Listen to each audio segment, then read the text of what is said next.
하나님의 큰 은혜의 시간이 되시기를 간절히 축원합니다. 오늘은 사사기 마지막 시간으로 그럴지라도 라는 제목으로 하나님의 귀한 말씀을 함께 나누고자 합니다. 몇 명 안 오니까 좋은 게 있어요. 예, 누가 왔는지 다 보입니다. 감사하네요. 오늘 귀한 말씀을 통하여 큰 은혜를 받으시기를 바랍니다. 얼마 전에 제가 운동을 좀 하다가요, 어느 쇼 프로그램 하나를 보았습니다. 미운 우리 새끼라고 욕한 거 아닙니다. 쇼 프로 이름인데요. 이 쇼 프로를 보다 보니까 배우 박중훈 씨가 그의 어머니에게 들었다는 권면 하나가 있었는데 아주 인상적이었습니다. 그 내용을 잠시 제가 읽어드릴게요. 박중훈 씨에게 그의 어머니가 이렇게 권면하셨대요. 어린아이 너무 나무라지 마라. 내가 걸어왔던 길이다. 노인 너무 무시하지 마라. 내가 갈 길이다. 아주 짧은 글인데요. 짧은 문구지만 보석과 같은 인생의 지혜를 담고 있는 내용입니다. 어린아이 너무 나무라지 마라. 내가 걸어왔던 길이다. 노인 너무 무시하지 마라. 내가 갈 길이다. 우리 성도들 모두에게 좀 부탁을 드립니다. 우리 장년부들은 우리 어린 젊은 세대들을 너무 나무라지 마십시오. 다 여러분들이 걸어왔던 길입니다. 그리고 우리 젊은 세대들은요, 내가 많이 배우고 조금 안다는 이유로 우리 어른들을 무시하지 마십시오. 다 여러분들이 앞으로 걸어가야 할 길입니다. 우리는 모두 어린아이로 왔다가 모두 나이가 들어서 노년으로 접어듭니다. 이러한 세월의 진리 앞에 그 누구도 예외가 없습니다. 여기 있는 우리 젊은 세대들은 마냥 젊은 것 같지요. 거울을 보세요. 점점 늙어가고 있습니다. 저는 박중훈 씨의 어머니의 주옥과 같은 권면을 접하면서 오늘 본문 말씀의 주인공인 삼손이 좀 떠올랐습니다. 삼손은 너무나 어린아이와 같은 사람이었습니다. 나시린이었고 하나님이 주신 힘과 은혜를 그때그때마다 공급받은 사람이었지만 복받은 그의 인생과는 달리 그는 늘 어리석었고 부족했습니다. 그래서 혼인하지 말아야 할 블레셋 여인과 혼인하려 하였고 먹지 말아야 할 포도밭에 들어갔으며 손대지 말아야 할 사자의 시체에 손을 대었고 결국 드릴라라고 하는 여인에게 밀리지 말아야 할 삭도까지 당했습니다. 이러한 인생 앞에 우리는 어리고 혈기왕성하며 미련한 삼손을 어리석게만 여깁니다. 그런데 가만 생각을 해보면 이 삼손의 모습은 오늘 우리의 모습과 너무나도 닮아 있습니다. 어린아이 너무 나무라지 마라. 내가 걸어왔던 길이다. 이 말처럼 삼손의 이 모습은 지난날 나의 걸어왔던 길이며 혹은 지금 내가 여전히 걷고 있는 나의 인생의 모습일 수 있습니다. 우리는 어떤 은혜를 받은 사람들입니까? 예수 그리스도는 죽을 수밖에 없는 나를 위해서, 이 죄인인 나를 위해서 십자가를 지시고 모든 물과 피를 쏟으시며 생명을 내어주셔서 나를 영원한 하나님의 생명으로 건져주셨습니다. 이제 우리는 죄와 사망의 종되었던 신분과 본질에서 벗어나 하나님의 자녀가 되었습니다. 아멘입니까? 네, 믿으세요? 그래서 성경은 우리에게 일컬어 말하기를 너희는 왕같은 제사장이요 거룩한 족속이요 그의 소유된 백성이라고 우리를 말하고 있습니다. 여기서 중요한 점은 이 모든 것이 미래형으로 전하지 않는다는 거예요. 완료형이라는 거죠. 이미 왕같은 제사장이 되었고 거룩한 족속이 되었고 하나님의 소유요 하나님의 나라가 되었다고 말합니다.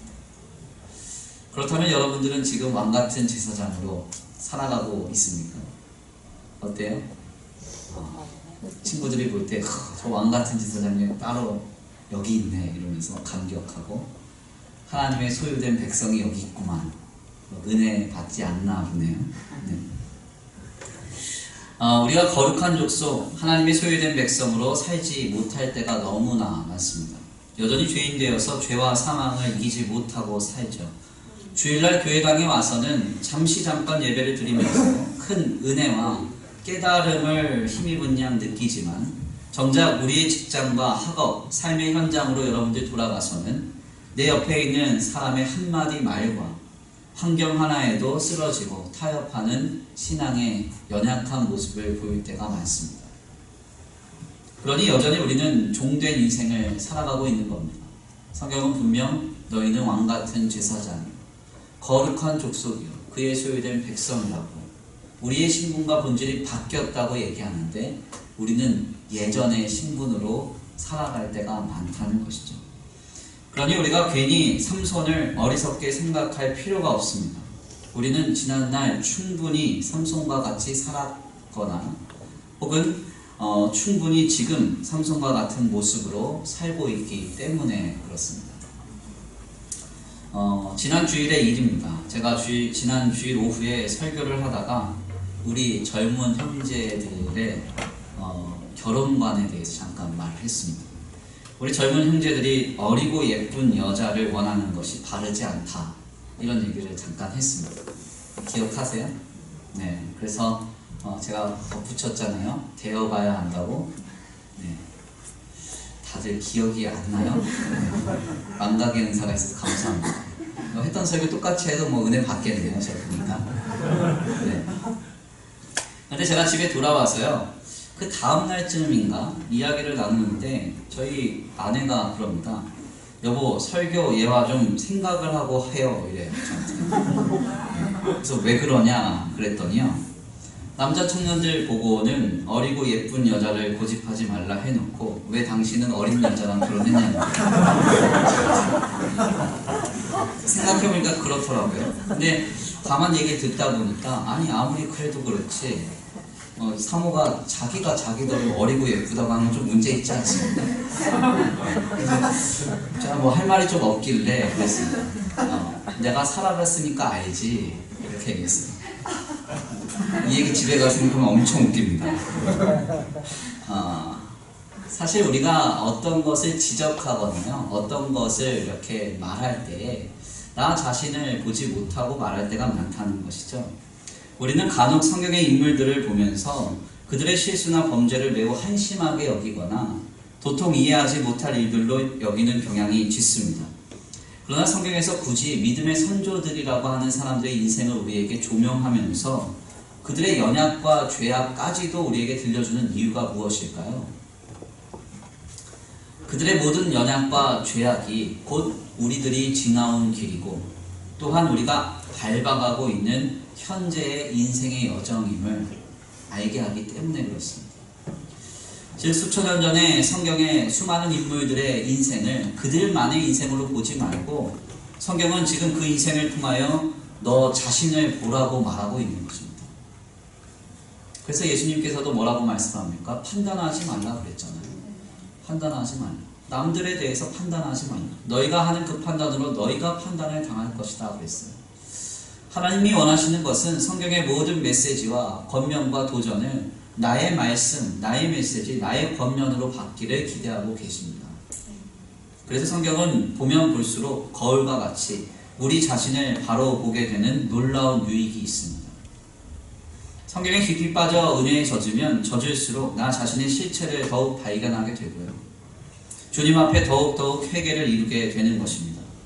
말씀으로 자신을 세밀히 비추어 볼 수 있는 저와 우리 성도들 모두가 되시기를 간절히 축원합니다. 아무튼 이렇게 우리는 충분히 삼손과 같은 길을 걸어왔고 또는 걷고 있습니다. 그런데 여기서 중요한 점은 삼손은 이토록 어린아이와 같이 실수와 범죄가 많은 인생을 살아가지만 결국 믿음의 모범을 종국에 보여준다는데 또한 귀한 말씀에 우리에게 주는 시사점이 있습니다. 오늘 본문 말씀 28절에서 30절인데요. 우리 다시 한번 함께 봉독해 올립니다. 오늘 본문 말씀 28절에서 30절입니다. 시작.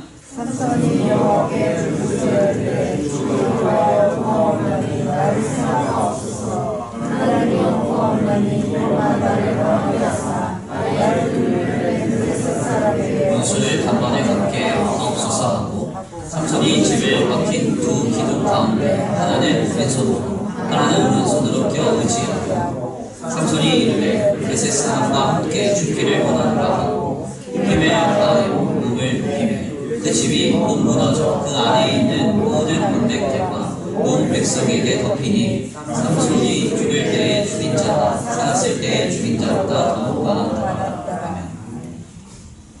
오늘 본문 말씀에 따르면 드릴라에게 머리가 밀려버린 삼손은 나실인으로서 모든 규례를 어김으로 인하여 하나님께서 그에 대한 모든 인내를 거두셨습니다. 그로 말미암아 삼손은 주님께로부터 공급받았던 모든 힘을 잃게 되는데요. 이로 인하여 삼손은 블레셋의 포로가 되어서 두 눈이 뽑힌 채 기둥에 묶여서 조롱을 당하는 지경에 이르게 됩니다. 바로 이러한 상황 속에서 삼손은 오늘 본문 말씀과 같이 자신을 고백하는 것입니다. 이 주님께 향한 그의 고백은 삼손의 회개였고 참회였습니다. 주님은 결국 그의 고백을 미쁘게 여기사 그에게 힘을 되찾게 하셨고 그로 말미암아 기둥이 무너져서 가장 많은 블레셋 사람들을 심판하는데 이 사사 삼손이 쓰임받게 됩니다. 우리는 바로 여기에서 우리가 가야 할 길을 발견합니다. 서두에 말씀드린 대로 우리 모두가 다 어린아이와 같은 미숙함과 어리석음을 가지고 지난날을 살아왔고 혹은 지금도 그렇게 살고 있습니다. 그러나 우리는 여기에서 멈춰서는 안 됩니다. 미숙함을 벗어버리고 결국은 삼손과 같이 고백해야 합니다. 어떤 고백입니까? 주 여호와여 구하옵나니 나를 생각하여 주옵소서. 나를 생각하여 주옵소서.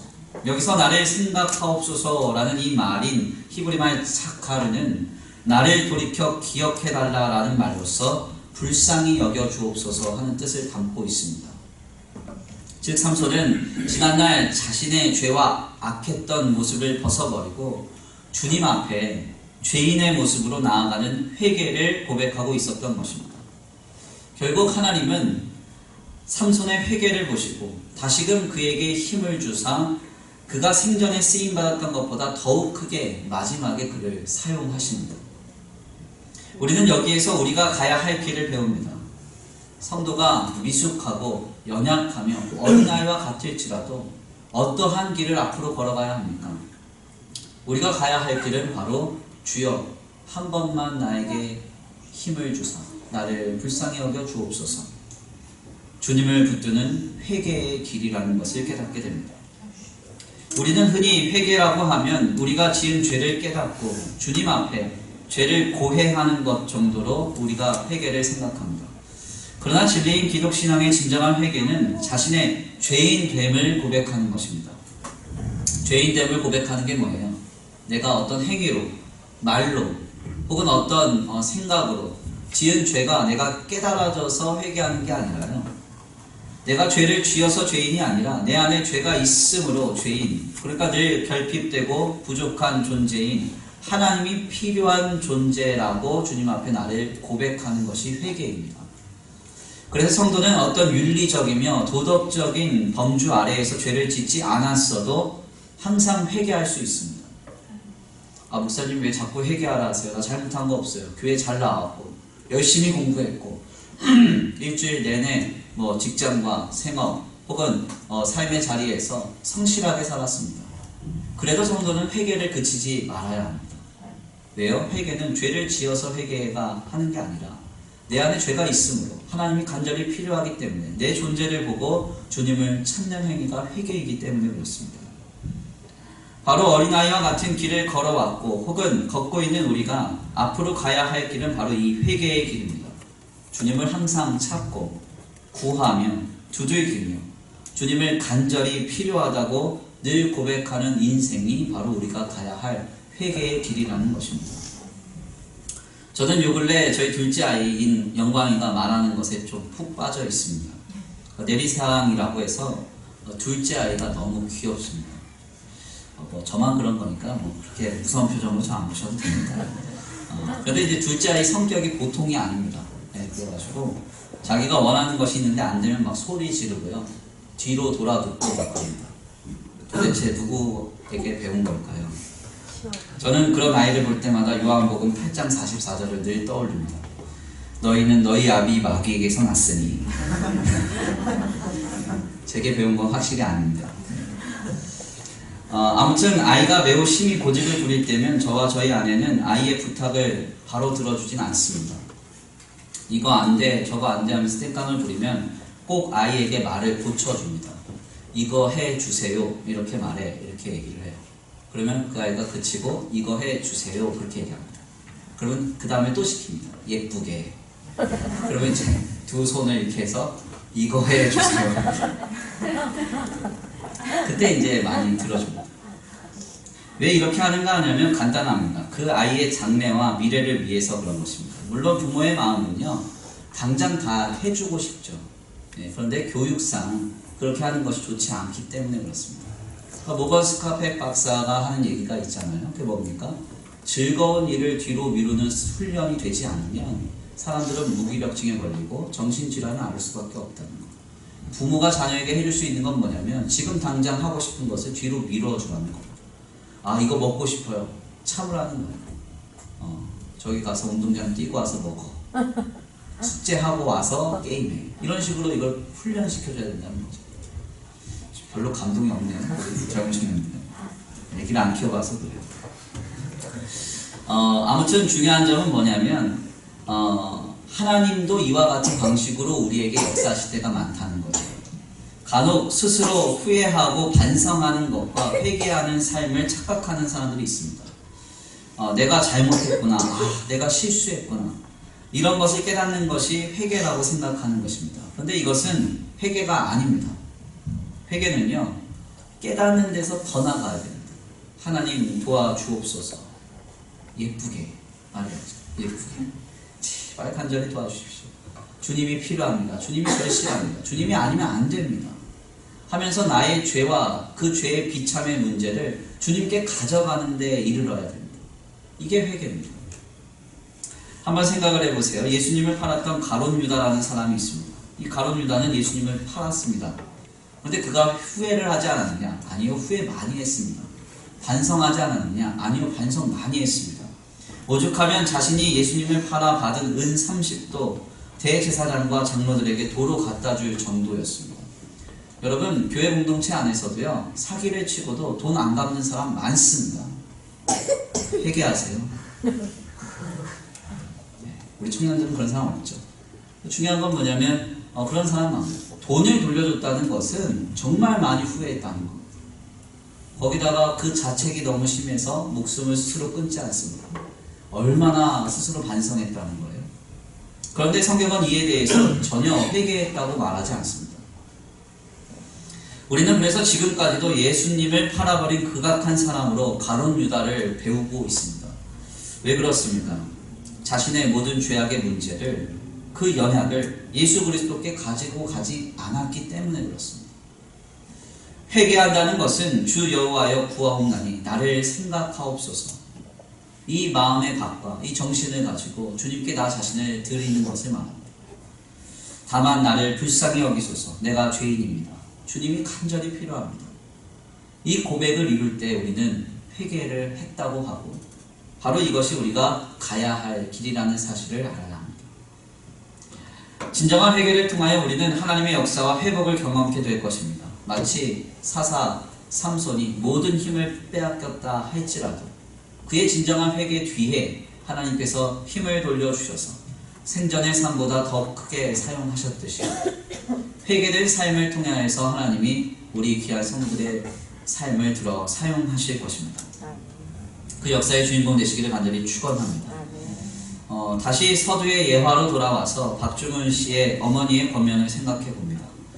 어린아이 너무 나무라지 마라. 내가 걸어왔던 길이다. 노인 너무 무시하지 마라. 내가 갈 길이다. 우리는 지난날 어린아이와 같이 살아왔고, 그리고 여전히 그렇게 미숙하게 살아가고 있습니다. 이러한 세월의 진리 가운데 우리는 그 누구도 자유롭지 않습니다. 그러나 우리는 우리가 가야 할 길 앞에서 다시 한번 또다시 결단해야 합니다. 하나님, 나를 한 번만 기억하옵소서. 나에게 다시 한번 기회를 주시옵소서. 나를 불쌍히 여기소서.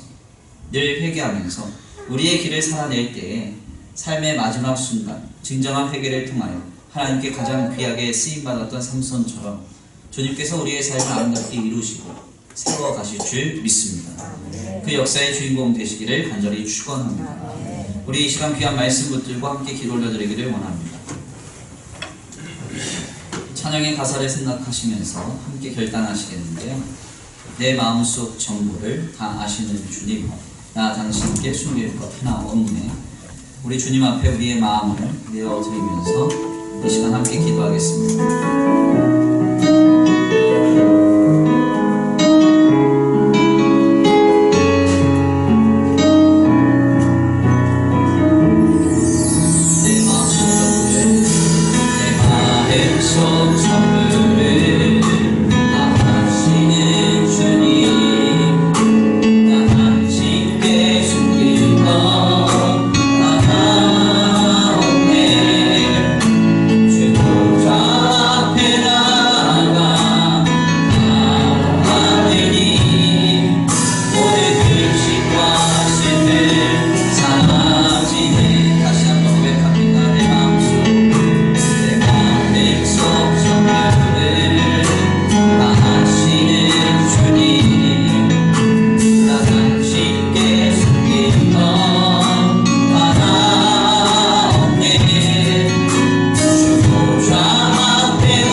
오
하나님 감사합니다.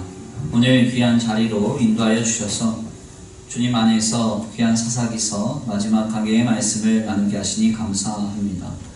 하나님, 마지막 사사인 삼손은 우리가 보기에도 어리숙하고 아버지 연약하며 죄와 악으로 치닫는 인생이었지만 결국 종국에 주님 앞에 회개함으로 하나님께서 크게 그를 사용하셨음을 이 시간 말씀을 통하여 깨닫습니다. 하나님, 그렇습니다. 우리가 삼손의 연약하고 부족한 인생을 보면서 삼손의 탓을 할 것이 아니라 이 모습을 통해 오늘 우리의 모습을 발견합니다.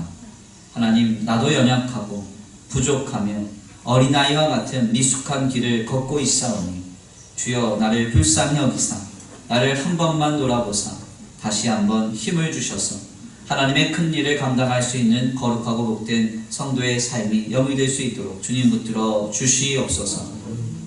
하나님, 오늘 귀한 우리 청년들 주님 앞에 예배 올려드립니다. 우리 젊은 세대들이 주님 앞에 신앙으로 살아가는 그 길이 힘들고 어렵다 할지라도 늘 하나님 앞에 머리를 숙이고 하나님 앞에 긍휼히 여겨달라고 겸손히 나아가는 회개의 삶을 이루게 하여 주시옵시고, 나의 힘과 나의 능력으로 사는 것이 아니라 하나님이 주시는 힘과 능력으로 산다고 고백할 수 있는 거룩하고 복된 세대들이 되도록 주님 복내려 주시옵소서. 오늘도 주일 오후 예배까지 주님 앞에 올려드린 귀한 발걸음 복을 내려 주시고 돌아가는 발걸음에 은혜 내려 주시옵시되 한 주간의 삶 속에서 하나님을 영화롭게 하며 하나님을 기쁘시게 하는 아름다운 삶이 되도록 역사하여 주시옵소서. 도우실 줄 믿고 감사함을 올려드리오며 사랑과 은혜가 많으신 우리 구주 예수 그리스도의 이름으로 감사하며 기도 올려드립니다. 아멘. 이제는 우리 주 예수 그리스도의 은혜와 성도 하나님의 극진하신 사랑하심과 성령 하나님의 내주 교통하심이 오늘 귀한 자리에 나와 삼손의 어리숙한 모습을 보며 나의 미숙함을 깨달아 회개함으로 우리의 삶과 심령을 하나님 앞에 내어드리며 결단하는 모든 성도들 머리 위에 이제로부터 영원토록 함께 있을지어다. 아멘.